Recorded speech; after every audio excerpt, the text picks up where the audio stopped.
Assalamualaikum warahmatullahi wabarakatuh. Perkenalkan, nama saya Alkandia Saidina Sace Siregar, NIM 0602192038, Prodi Sejarah Peradaban Islam 2, Fakultas Ilmu Sosial, semester 6.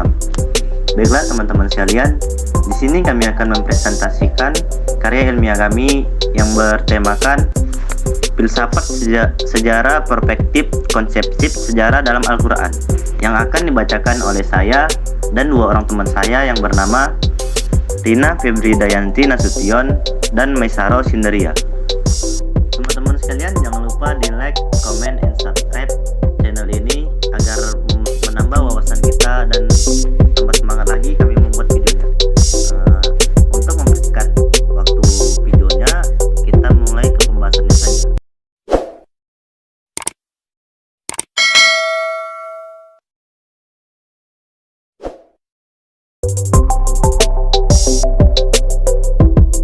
Al-Quran sebagai kitab suci begitu banyak mengkaji sejarah kemanusiaan yang diungkapkan secara tersurat maupun tersirat. Kisah para nabi, rasul, tokoh-tokoh besar yang baik dan jahat, gambaran sosial masyarakat, pembangunan perkampungan, perkotaan, hingga alam lingkungan yang menjadi tempat-tempat peristiwa sejarah yang bersifat tragedi maupun komedi. Secara fungsional, Al-Quran mengandung sejarah sebagai pengetahuan bagi manusia. Tujuan utamanya adalah untuk sebagai hidayah, petunjuk bagi kesadaran kemanusiaan. Dalam konsepnya, Al-Quran membangun dua model penjelasan sejarah. Yang pertama, penjelasan tentang peristiwa-peristiwanya, ada yang diungkapkan secara detail ataupun sebalik. Baiklah, kita akan masuk ke pembahasan yang pertama, yaitu Al-Quran tentang sejarah. Merumuskan konsep Al-Quran dan pandangan Al-Quran tentang sejarah tampaknya membutuhkan kerja keras ilmiah dan berbagai nuansa filosofi yang sangat luas dan menyeluruh dan mendalam juga.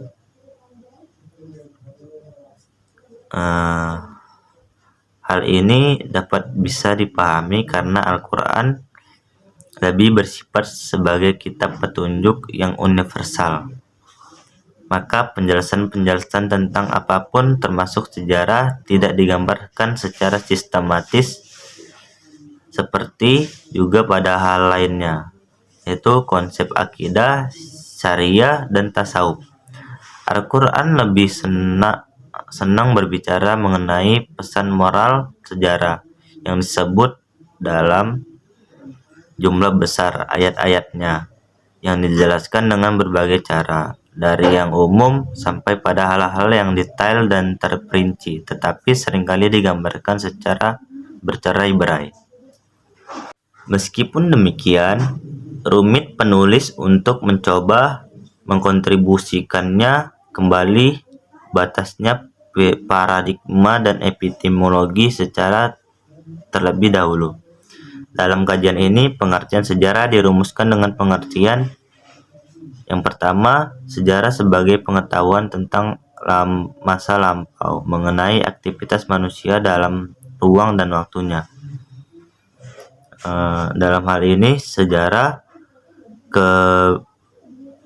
lebih diartikan sebagai kisah dari berbagai peristiwa manusia yang sudah terjadi. Yang kedua, sejarah sebagai pengetahuan untuk mengetahui hukum-hukum yang menguasai peristiwa kehidupan masa lampau. Bahkan lebih dari itu, sejarah pada pengertian kedua ini dapat dipandang sebagai ilmu untuk menjadi masyarakat, bukan sekedar tentang wujud masyarakat. Sehingga dalam pandangan Al-Quran, pola pembacaan dan pembelajaran sejarah bisa dipetakan dalam dua model karakter, yaitu pembelajaran dan kisah-kisah yang diceritakan Al-Quran sendiri dalam berbagai surat dan ayat-ayatnya, yang secara historiografi Al-Quran mendirikan cukup banyak menjelaskan dan menceritakan secara konkret. Yang kedua, mempelajari hukum sejarah dan dari umat-umat manusia terdahulu. Secara garis besar kita belajar dari masyarakat yang mendapat nikmat dan laknat. Begitu pentingnya pembacaan ini sehingga dibuka di awal surat Al-Quran yaitu Al-Fatihah. Baiklah, kita akan masuk ke pembahasan yang kedua, yaitu pengertian dan struktur sejarah. Secara etimologi, istilah sejarah telah dijelaskan dalam pendahuluan studi tentang aktivitas manusia dan dalam ruang dan waktu pada masa lampau. Dan secara etimologi, kata histori yang dalam bahasa Indonesia disebut sejarah berasal dari bahasa Arab yaitu syajara, artinya pohon, yang secara filosofi melambangkan sebuah pertumbuhan atau berbagai perubahan kehidupan yang cukup panjang dan memberi gambaran kehidupan, peradaban, dan kebudayaan manusia yang berkembang secara berkesinambungan. Dengan demikian, struktur utama dalam sejarah adalah manusia yang beraktivitas atau regeneration atau resgesti. Ya, begitulah. Pada ruang dan waktu, secara khusus sejarah adalah aktivitas yang penting dan peristiwa penting yang berada dalam sebuah tempat yang didukung oleh kondisi dan situasi yang memungkinkan untuk berbuat dan melakukan tindakan atas sesuatu. Dengan demikian, manusia dalam ruang dan waktu adalah objek kejadian sejarah sekaligus struktur pengetahuan sejarah yang terus-menerus dibicarakan yang tidak ada habisnya. Dalam studi sejarah, tempat sangat menutuskan dalam menciptakan perubahan tindakan dan aktivitas manusia. Karena manusia sangat bergantung dengan ruang yang ada di dalamnya. Dengan melihat manusia sebagai makhluk yang dinamis, maka menghadapi berbagai kondisi ruang dan tempat yang bagaimanapun tentu dengan berbagai potensi, maka segala tantangan oleh sebagian besar manusia bisa diatasi. Sifat adaptasi telah mendorongnya manusia agar tetap eksis dalam kondisi ruang berbagaimanapun. Di sisi lain, arti ruang dan dalam sejarah sebagai wadah bagi aktivitas dan gerakan manusia sebagai pelaku sejarah. Adapun waktu, posisinya adalah sama dengan ruang yang menyediakan tempat untuk manusia beraktivitas, siang dan malam, pagi dan petang, waktu panas dan dingin, dan sebagainya. Secara esensial adalah sama memberikan sesuatu kesempatan bagi manusia untuk beraktivitas sesuai dengan situasinya. Manusia juga dibentuk melalui keadaan dan waktu yang mensituasinya. Manusia juga dibentuk, tapi akan tetapi waktu dalam sejarah memiliki potensi dan fungsi yang relatif berbeda-beda. Jadi situasi malam akan memiliki potensi yang berbeda dengan situasi siang hari. Dan seterusnya begitu juga. Sehingga segala aktivitas manusia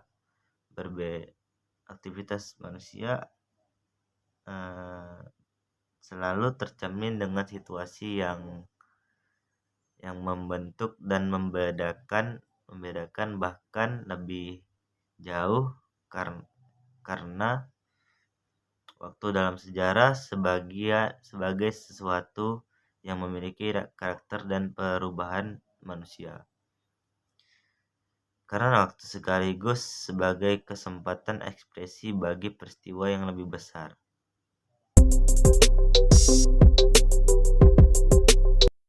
Baiklah, setelah tadi kita menjelaskan pemaparan materi dari rekan saya, selanjutnya saya akan menjelaskan materi berikutnya, yaitu tentang pandangan Al-Quran, tentang manusia, ruang dan waktu, serta pandangan Al-Quran tentang manusia sebagai pelaku sejarah. Berbicara mengenai pandangan Al-Quran terhadap sejarah, tidak luput apabila kita tidak membahas tentang bagaimana kedudukan atau posisi manusia di antara para makhluk Allah lainnya. Tentunya, Al-Quran memiliki pandangan tersendiri tentang manusia. Dalam pandangan Al-Quran, manusia berada di dalam kedudukan atau tempat yang strategis di dalam sejarah. Manusia merupakan perwujudan makhluk yang paling sempurna dan paling mulia, serta merupakan perwakilan Allah di atas muka bumi. Sebagai makhluk yang mulia, tentunya manusia memiliki beberapa tanggung jawab yang harus dia emban, baik itu untuk dirinya sendiri, untuk alam, maupun untuk Tuhannya. Adapun tugas manusia untuk dirinya sendiri yaitu manusia memelihara dirinya dari perbuatan-perbuatan tercela dan dimurkai oleh Allah. Yang kedua, manusia menyempurnakan dan mengaktualkan atau menggali potensi yang ada di dalam dirinya. Adapun tugas manusia dengan alam yaitu dengan menjaga dan melestarikan alam dengan tidak merusak ekosistemnya dan menggali kekayaan alam di muka bumi ini. Yang terakhir yaitu tugas manusia kepada Tuhannya, yaitu menjalankan semua perintah dan menjauhkan semua larangan yang telah Tuhan tentukan dan mengimaninya dengan sebaik-baiknya. Pada sisi lain, manusia diberi potensi kebebasan oleh Allah Subhanahu wa taala dalam menentukan bagaimana dia melakukan pergerakan sejarah. Baik itu yang dia lakukan mengarah ke arah yang baik atau mengarah ke arah yang buruk. Yang jelas Allah memberikan resiko yang besar karena memberikan kebebasan kepada manusia untuk membuktikan kepercayaannya kepada manusia tersebut. Tinggal lagi bagaimana manusia itu dapat membuktikannya dan membuktikan kompetensi dirinya atas amanat yang diberikan Allah terhadapnya. Adapun konsep ruang dalam sejarah menurut pandangan Al-Quran, yang disebut dengan bumi adalah sebagai tempat yang tinggal manusia dan sumber keuntungan untuk menguatkan berbagai potensi diri manusia. Itu tertera dalam Quran Surah Ar-Rahman ayat 10. Dan dalam pandangan Al-Quran, bumi tidaklah digambarkan sebagai suatu tempat penyiksaan. Sedangkan konsep waktu dalam sejarah menurut pandangan Al-Quran adalah suatu kesempatan yang mengiring proses aktivitas manusia, masa lalu, masa kini, maupun masa yang akan datang. Masa lalu merupakan masa yang akan datang adalah satu kesatuan yang membentuk perjalanan aktivitas manusia. Pada dasarnya, masa lalu berdampak bagi masa kini, dan masa kini merupakan refleksi untuk masa depan. Begitupun yang digambarkan bahwa waktu memiliki potensi tersendiri, seperti malam adalah untuk istirahat dan siang adalah untuk menggali potensi diri dan bekerja. Itu terdapat dalam Quran Surah Al-Aqsa ayat 72. Yang jelas di dalam Al-Quran selalu digambarkan bagaimana manusia dapat mengembangkan potensi dirinya dan bagaimana manusia memanfaatkannya dengan baik atau tidak. Nah, disinilah manusia dituntut untuk ditantang untuk berkreasi dan mengembangkan bagaimana potensi dirinya dengan berbagai sarana yang sudah disediakan oleh Allah. Kondisi dan situasi ruang antara ruangan dan waktu menyatu mendukung manusia untuk berbuat dan berkarya lebih baik, sekalipun ada kondisi yang mengakibatkan kondisi alam yang mengancam jiwa manusia, misalnya panas dan dingin atau terjadinya bencana. Tetapi sebenarnya pada intinya adalah sesuatu yang bisa mendorong untuk menunjukkan kualitas kesempurnaan manusia itu sendiri. Bisa atau tidak dia menggali potensi dirinya dan mengatasi persoalan eksistensinya dalam kondisi ruang dan waktu yang berbeda. akan menciptakan aktivitas sejarah yang berbeda pula. Untuk itulah Islam, meskipun ia hanya satu, tetapi ketika dipahami dan diyakini oleh pemeluknya dalam ruang dan waktu yang berbeda akan menghasilkan atau menciptakan keragaman dan nuansa kebudayaan yang berbeda pula di dalamnya. Dengan demikian, aktivitas manusia terbatas dengan ruang di waktu dalam sejarahnya, dan ruang dan waktu manusia satu dengan manusia lainnya tentu berbeda. Pembahasan selanjutnya yang akan kita bahas yaitu mengenai pandangan Al-Quran tentang manusia sebagai pelaku sejarah. Dalam pandangan Al-Quran, manusia merupakan makhluk yang multidimensi. Di satu sisi, dia merupakan makhluk sosial, di sisi lain, dia merupakan makhluk individual. Dan pada dimensi lain, dia merupakan makhluk biologis dan spiritual dengan seluruh potensi yang begitu kompleks. Secara tidak langsung sangat memungkinkan terjadinya gerakan sejarah yang dinamis baik secara pribadi maupun dalam konteks psikologis serta sosiologis dengan kepentingan orang lain, dan konteks sosiologis sebagai makhluk sosial serta dengan zat Allah yang maha kuasa dalam konteks sebagai spiritual. Tema-tema Al-Quran mengenai status manusia sebagai pelaku sejarah sudah banyak dijelaskan di dalam Al-Quran, baik penjelasannya secara abstrak maupun sebalikannya. Tema-tema Al-Quran mengenai pandangan Al-Quran terhadap status manusia sebagai pelaku sejarah sudah banyak dijelaskan di dalam Al-Quran, baik secara psikologis, sosiologis, maupun agama. Secara lengkap telah digambarkan oleh Allah dalam berbagai ayat dan surah yang terdapat dalam Al-Quran. Meski terkadang di dalam Al-Quran, dalam konteksnya, bahasa yang abstrak maupun sebaliknya. Pada kasus yang lebih umum, Al-Quran menggambarkan tentang posisi manusia baik statusnya sebagai makhluk individual maupun sebagai makhluk sosial, umumnya selalu dikaitkan dengan tanggung jawab yang mereka masing-masing sebagai khalifah fil ardi. Dan untuk persoalan pada kasus yang lebih umum, Al-Quran menggambarkan tentang posisi manusia sebagai makhluk baik dari segi statusnya. Yang pertama yaitu sebagai makhluk individual maupun sosiologi.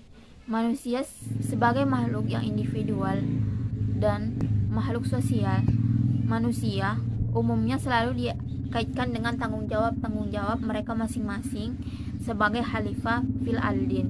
Dan untuk persoalan tanggung jawab manusia ini terungkap dalam bahasa Al-Quran yang cukup jelas. Dari persoalan tersebut dapat dipastikan status manusia yang begitu kompleks ini mengandung muatan konflik kepentingan yang sangat besar. Dan pada posisi yang lain, sebagai makhluk yang diberikan akal oleh Tuhan, mungkinkan ia bisa meredam berbagai konflik yang ada di dalam dirinya, baik dengan diri sendiri maupun dengan orang lain atau kelompok lain, karena secara alamiah hampir tidak mungkin manusia terus melakukan konflik, karena konflik selalu menguras dan memakan berbagai energi manusia.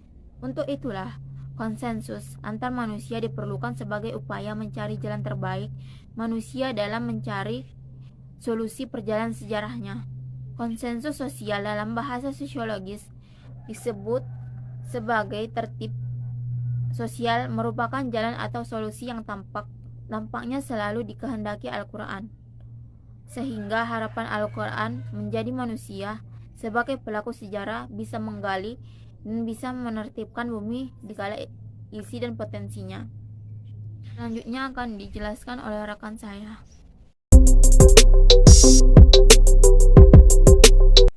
Gambaran manusia dalam pusaran sejarah. Al-Quran tidak pernah secara khusus membahasakan kemelut manusia dalam sejarahnya.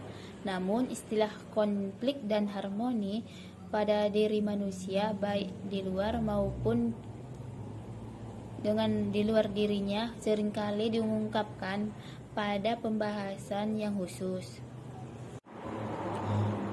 Konflik dan harmoni manusia terkadang digambarkannya pada berbagai bentuk kalimat atau kata-kata yang mengandung muatan tertentu. Bahkan seringkali di antara pengertian yang satu dan yang lainnya tentang konflik dan harmoni itu sendiri terkadang terasa berbeda bergantung pada pola kalimat atau latar belakang yang diturunkannya ayat pada yang bersangkutan.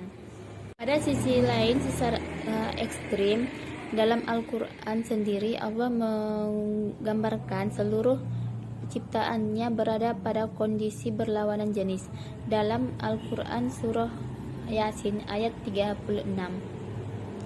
Dalam konteks makro, berarti cenderung mengkonflikkannya, seperti langit bumi, siang malam, laki perempuan, awal akhir, lahir batin, munfarat jama, panas dingin, dan sebagainya. Pandangan ini menyatakan bahwa masa kini tidak ada hubungannya dengan masa kemarin. Suatu peristiwa yang baru bukan lahir dari peristiwa sebelumnya, dan dirasakan apa yang terjadi sekarang ini merupakan bukan dari produk masa lalu. Kemauan atau hasrat yang dianggap sebagai sumber segala peristiwa yang terjadi, dan kemauan itu sendiri adalah mandiri dan murni, serba kesekarangan. Di samping itu, sejarah menurut aliran spekulatisme ini dipandang sebagai perkaan belaka, dan logika pemaparan sejarah tidak bisa dipastikan sebagaimana hasilnya ilmu pasti tidak seperti matematika atau fisika. Kisah para nabi sebagai pelajaran dan hukum sejarah. Pengertian sejarah sebagai pengetahuan tentang masa lampau mengenai aktivitas manusia dengan berbagai peristiwa penting dalam ruang dan waktunya. Bagi sebagian orang hanya dianggap sebagai peristiwa yang tidak akan terulang kembali dan tidak ada artinya. Orang semacam Henry Ford cukup berani dengan mengatakan history is wrong. Sejarah itu mengkosong. Sejarah tidak dapat memberikan pelajaran apapun untuk kita.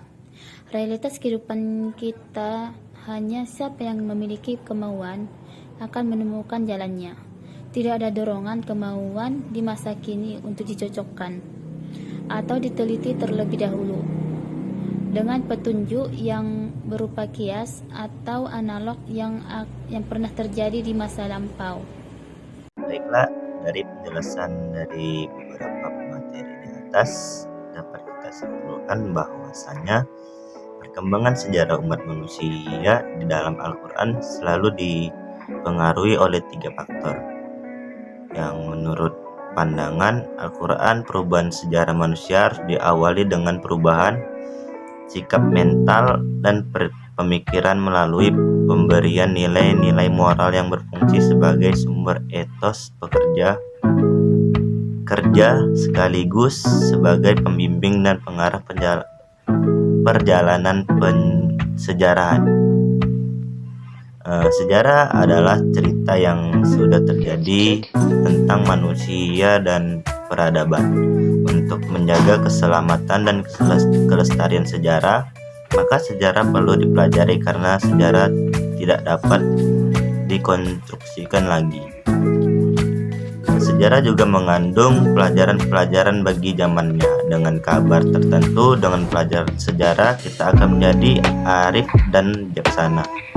Akhirnya, semoga tulisan ini menggunakan hati untuk menggali isi Al-Quran yang penuh dengan cerita-cerita baik yang mampu kita serapi dan kita terapkan di dalam kehidupan kita sehari-hari. Mungkin sekian.